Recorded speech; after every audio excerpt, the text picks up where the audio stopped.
नमस्कार। मैं उमारमन सेमवाल आज सांस्कृतिक इतिहास के अंतर्गत एक नए विषय वस्तु आपके सामने प्रस्तुत कर रहा हूं और शीर्षक है गंगोत्रीपुरी के क्षेत्रपाल देवता आनंद भैरव जी महाराज। आनंद भैरव महाराज गंगोत्रीपुरी के क्षेत्रपाल देवता कहे जाते हैं। अब प्रश्न ये आता है कि क्षेत्रपाल भैरव ही क्यों है। मैं यहाँ पे थोड़ा स्पष्ट कर दूंगा कि जितनी भी देवियाँ होती हैं, चाहे वो महाकाली कुल की हों, चाहे वो महालक्ष्मी कुल की हों, चाहे महासरस्वती कुल की देवी हों, सबके साथ भैरव जरूर पूजे जाते हैं। भैरव भगवतियों के सहायक होते हैं। कभी सिद्धपीठों पे चर्चा करूँगा तो इस विषय वस्तु पे और डिटेल से चर्चा करूँगा।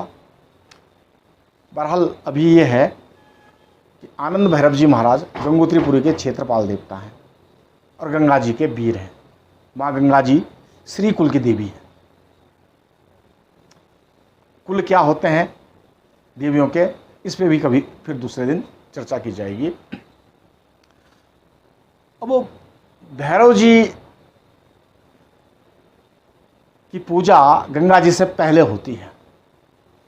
जब यात्री गंगोत्री जाता है तो ये महात्म्य है कि पहले भैरव जी का दर्शन कर ले और उसके बाद गंगोत्रीपुरी में स्नान करके तीर्थ कर्म करके वापस चला जाए।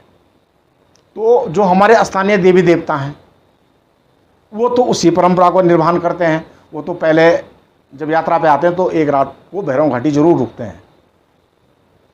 पुराने ज़माने में तो बिल्कुल हरि देवता रुकते थे। अब तो कुछ देवता डायरेक्ट भी आते हैं, लेकिन भैरव जी को जरूर भेंटते हैं और उसके बाद गंगोत्री में जाते हैं।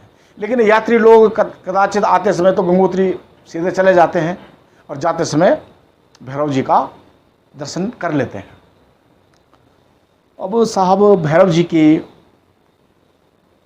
हमारे यहाँ एक लोक कथा भी है और बड़ी मार्मिक कथा है।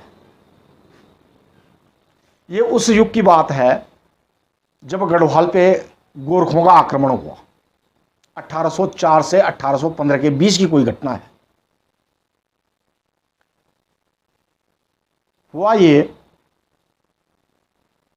कि कदाचित कुछ दुराग्रही लोगों ने टकनौर के कमीण के साथ मिलके, कमीण सयाने क्या होते हैं और गोरखों का काल में क्या क्या हुआ, कैसे गढ़ नरेश पराजित हुए, ये मैं पिछली वीडियो में उत्तराखंड के इतिहास भाग 1 से भाग 4 तक बता चुका हूँ और टिहरी नरेशों के प्रशासन के बारे में मैं कमीण शब्द पे प्रकाश डाल चुका हूँ। ये तब की बातें हैं गोरखा युग की, जब गोरखे गढ़वाल नरेश को पराजित करके पूरे गढ़वाल कुमाऊं और यहां तक कि हिमाचल नाहन तक पहुंच गए थे। अब हुआ क्या कि कुछ ऐसी घटनाएं हुई कि हमारे पूर्वज यानी जो गंगोत्री के हम पुजारी हैं, और उस समय जो पुजारी थे वो 5 भाई सिमौल थे, जिनके क्रमशः नाम, सबसे बड़े का नाम भगीरथ, दूसरे का नाम गणपति, तीसरे का नाम मंगतराम, चौथे का नाम दयाराम और 5वें का नाम सीताराम। 5 भाई सिमौल। भगीरथ और गणपति के पिता गंगादत्त थे और दयाराम, मंगतराम और सीताराम के पिता का नाम गौरीदत्त था। अब कुछ क्या हुआ कि गंगादत्त गौरीदत्त जी तो गुजर गए थे। भगीरथ गणपति कुछ बड़े थे और बाद बाकी 3 भाई बहुत छोटे छोटे थे।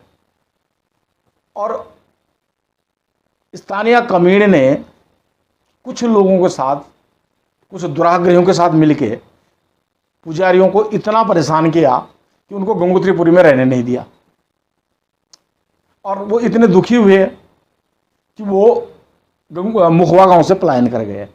और लगभग मेरे दादाजी बताते थे, स्वर्गीय पुरुषोत्तम दत्त सेमवाल जी, कि 20 सालों तक वो निचला टकनौर में जो हमारा भटवाड़ी गांव है, रिश्तेदारी गांव है, वहाँ वो लोग रहे और इस बीच में जब वो कुछ बड़े हो गए तो गोरखों का शासन आ गया था। किसी प्रकार वो नेपाल भाग गए।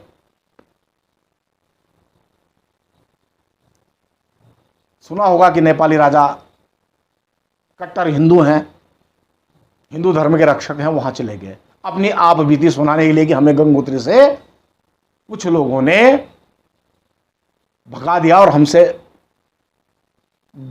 गंगोत्री का जो चढ़ावा इत्यादि रहा होगा, जो भी था वो छीन लिया। आप बीती बताने चले गए नेपाल दरबार को। अब नेपाल गए, दीनहीन ब्राह्मण गढ़वाल से आए हुए, युद्ध चल रहा। अब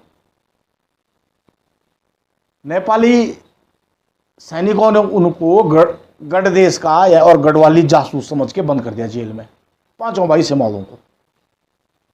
अब जब जेल में बंद कर दिया, उस समय मतलब जहां तक मुझे ध्यान आ रहा, गिरवाण विक्रम शाह नेपाल के राजा थे। संभवतः मैंने गोरखानी काफी दिन से पढ़ा नहीं है, लेकिन जहां तक मुझे याद आ रहा है, स्पष्ट रूप से मैं जब गोरखानी पे वीडियो बनाऊंगा तो बता दूंगा कि राजा कौन था।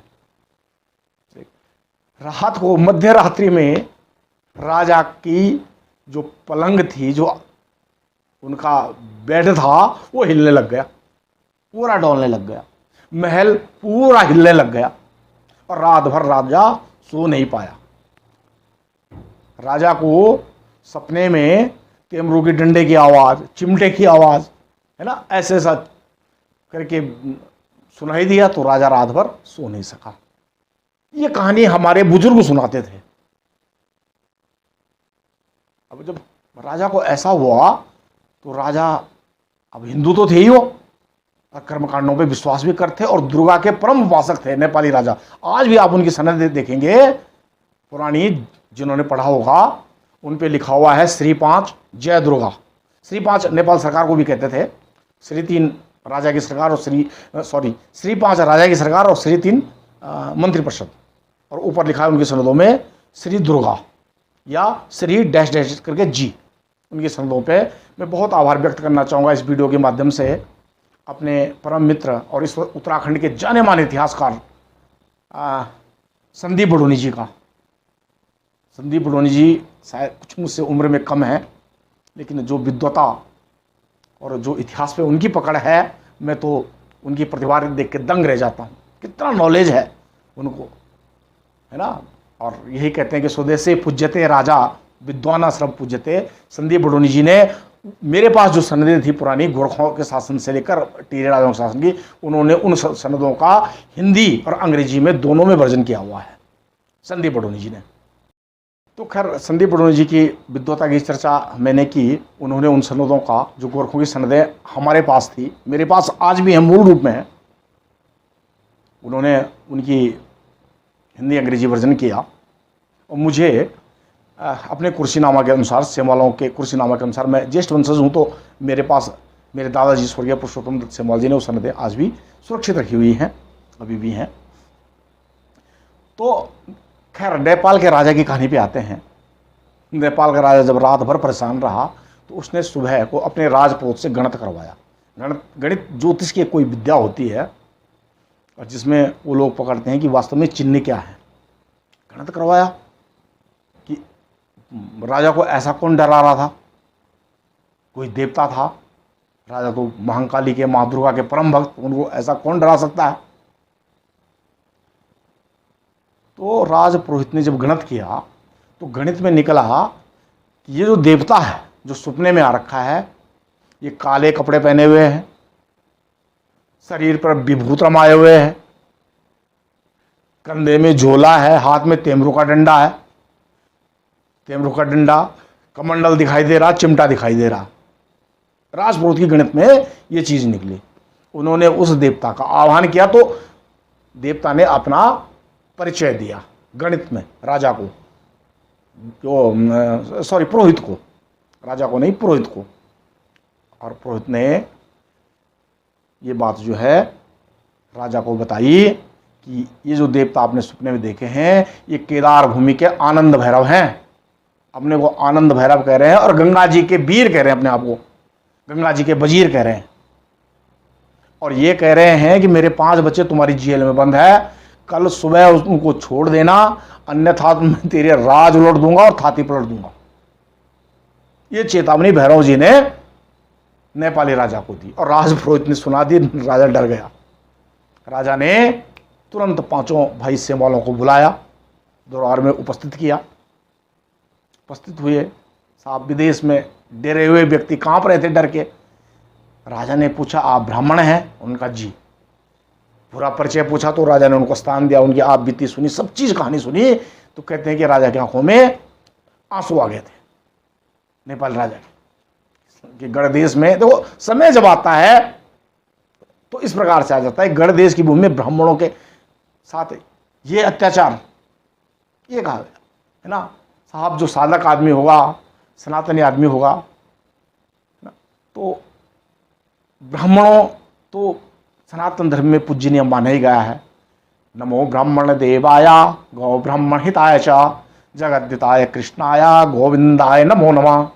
देवाधीन जगत सर्वे और मंत्राधीन च देवता ते मंत्रा ब्राह्मणो दीना तस्मात् ब्राह्मण देवता, ये कहते हैं। पर साहब मैं ये कहूँगा कि सबको हम उसी क्वालिटी में नहीं गिन सकते। ब्राह्मण को साधक होना और चरित्र के तौर पे ऊंचा होना बहुत जरूरी है। अगर ब्राह्मण का चरित्र ऊंचा नहीं है और वो साधक नहीं है, खासकर गायत्री का साधक या किसी भी देवी देवता का, तो फिर उसका आशीर्वाद फलित नहीं होता है। सीधी सीधी बात है। फलित उसी ब्राह्मण का आशीर्वाद होता है जो साधक है, जो जिस देवता के निमक दान ले रहा है उसकी साधना करता है और वेद माता गायत्री की साधना करता है या अन्य चीजें भी हैं। ऐसा मुझे मेरे सदगुरुओं ने बताया। तो खैर नेपाल के राजा ने जब ये कहानी सुनी, 5 भाइयों से मालों का यथोचित सत्कार किया और उनको अपने देश के लिए विदा किया। एक स्वर्गीय दादाजी थे हमारे, स्वर्गीय काशी प्रसाद सेमवाल जी, थोक नंबर 5, यही मेरे बगल में रहते गंगोरी में और बड़ा स्नेह करते। साहब बुजुर्गों का बड़ा आशीर्वाद रहा मेरे साथ। यहाँ पे आते थे, मेरे घर पे बैठते उठते थे और बहुत अच्छी जानकारी थी उनको लोक संस्कृति के बारे में। और उन्होंने मुझे कई कहानियाँ सुनाई उस युग की। तो वो बहुत अच्छे गायक भी थे वो। उन्होंने मुझे कुछ जागर की पंक्तियाँ सुनाई भैरव जी की। तो कुछ लाइनें मेरे को याद है, मैं सुना रहा हूँ। कुछ इस प्रकार से था। 5 भाई सेमवाल जब पहुँचे नेपाल माँ, राजा तई दर्श देनी बोलो वीर बाबा भैरव नारायण, मेरा वीर बाबा भैरव नारायण। राज उल्टी द्योलो तेरी थात पलटी द्योलो, राज उल्टी द्योलो तेरी थात पलटी द्योलो, नी छोड़ा लो छोरो मेरो बोला दो तब वीर बाबा भैरव नारायण, मेरा वीर बाबा भैरव नारायण। राज दरबार मासो पीणो सुनो दो राजा, बोल दो बाजीर आई गंगोत्री को वीर बाबा भैरव नारायण, मेरा वीर बाबा भैरव नारायण। इस प्रकार से उन्होंने तो काफी लंबा सुनाया था, मुझे इतना ही याद है कि भैरव जी नेपाली राजा के स्वप्न में गए थे। तो खैर नेपाली राजा के स्वप्न में गए। राजा ने आगे ब्राह्मणों को भेजा, 5 पलटन गोरखे को भेजी, जिसके सेनापति थे काजी अमर सिंह थापा, खड़गवीर सिंह थापा, वकालत सिंह थापा। आज भी मेरे पास वो सनदें मूल रूप से मौजूद हैं। और जो हिस्से उन्होंने दान किए गंगोत्री को, गंगा जी को, श्री जी की परंपरा के अनुसार वो आज भी पूज्यत है। एक बार किसी यही ऐसा ही कुछ देवस्थान बोर्ड जैसा लफड़ा था और हम लोग द्रोण होटल में एक कॉन्फ्रेंस में गए थे और एक यूकेडी के नेता ने मेरे से कहा था, ऐसे ही हो जाता है साहब, देव द्रव्य पे जब नजरें डूबती है व्यक्ति की तो ऐसी कहानी आती है। यूकेडी के एक नेता ने कहा कि गोरखों का राज आया, उन्होंने गंगोत्री मंदिर को दान दिया, है ना, गढ़वाल नरेशों ने, टिहरी नरेशों ने मंदिर को दान दिया, उसको सब पूज्य रखा, सब चीज़ किया। और जब अपनी सरकार आई तो हड़पने की सोच रही। इस प्रकार कहा था। तो बड़े क्रांतिकारी विचार थे उनके साहब। देव द्रव्य पे नजर डालने वाला व्यक्ति, चाहे वो हम पुजारी पुरोहित हों और चाहे वो कितनी भी बड़ी कुर्सी पे बैठा हुआ व्यक्ति हो जी, हाँ, देव द्रव्य को डकारने वाला व्यक्ति लास्ट में मिट्टी में ही मिल जाता है। ये हमने सदगुरुओं से सुना, अपने पूर्वजों से सुना, अन्य लोगों से सुना। इसलिए देव द्रव्य को देवताओं के लिए ही रहने दिया जाए, है ना। देव द्रव्य देव पूजा के लिए ही होता है। तो ये भैरव जी की छोटी कथा थी नेपाल की, और इसके साथ एक श्लोक से भैरव जी का स्मरण करते हैं। ओम करकलित कपाला कुंडली दंडपाणी तरुण तिमिल नीलो व्याल यज्ञोपवीतम कृत समय सपर्याद विघ्न विच्छेद हेतुवे जयति बटकनाथ सिद्धिदा साधका नाम। ओम श्रीम बम बटक भैरवाय नमः। इसी के साथ जय हिंद, जय भारत, जय उत्तराखंड। और मेरा करबद्ध निवेदन है कि यदि आपको इस सांस्कृतिक इतिहास की लोक कथाओं की वीडियो अच्छी लग रही हो तो मेरे चैनल को सब्सक्राइब जरूर कीजिएगा, इसको अधिक से अधिक शेयर कीजिएगा, लाइक जरूर कीजिएगा। और इसी के साथ जय हिंद, जय भारत, जय उत्तराखंड। धन्यवाद।